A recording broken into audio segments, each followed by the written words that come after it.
Hai dhaggeeffattoota keenya kun Roobsan Miidiyaadha.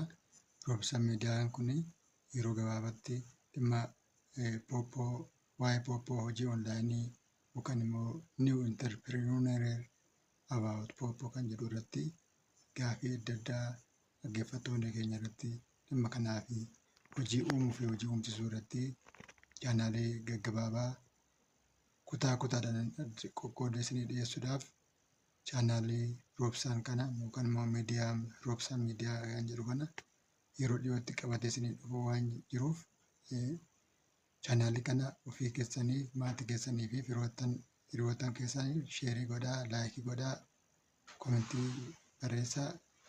Kanaaf yeroo gabaabaatti dhimma hojii onlaayinii amma dhufaa jiru biyyoonni adda addaa hojjetanii jijjiiraa jiran kana waa'ee Pooppoo irratti gaaffii dhaggeeffattoonni dhiyeessan irratti hundaa'uudhaan akkaataa kamiin namni hojii kana salphumatti mana taa'ee akka hojjechuu danda'u kutaa kutaadhaan qoqqoodnee isinii dhiyeessina. Akkaataa itti hojjetanii fi akkamitti akka galmaan waan hundumtuu dabareedhaan kutaa kutaadhaan qoqqoodnee isinii waan dhiyeessinuuf chaanaalii kana hordofaa isiniin jechaa asumarraan dhaamsa keenya dhaamaan.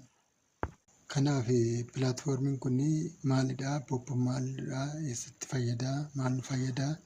Akkamitti hojjetamaa? Maali miidhaan isaa? An jedhu waan hunda qabiyyee isaa tokko tokkoon bal'inaan isin waan dhiyeessinuu fi kottaa itti hirmaadhaa. Kanaaf chaanaalii Roobsan jedhu kana yookaan immoo miidiyaa Roobsan jedhu kana hundi keessanuu laayikii, sheerii fi sabiskiraabii godhaatii hiriyoota fi namoota beektanitti qoqqoodaa. Kanaaf yeroo gabaabaatti bal'inaan waa'ee pilaatfoormii yookaan immoo akkuma pilaatfoormota kaanii dhimma sooshaal miidiyaa gosoota adda addaa ittiin onlaayinii hojii hojjetamu keessaa Pooppoon illee isa tokko waan ta'eef bal'inaan isin ibsuudhaaf qophii adda addaa godhaa jirra waan ta'eef yeroo gabaabaatti isin dhiyeessina. Kanaaf pilaatfoormii kana bal'inaan barachuudhaaf liinkii isinii kennine kana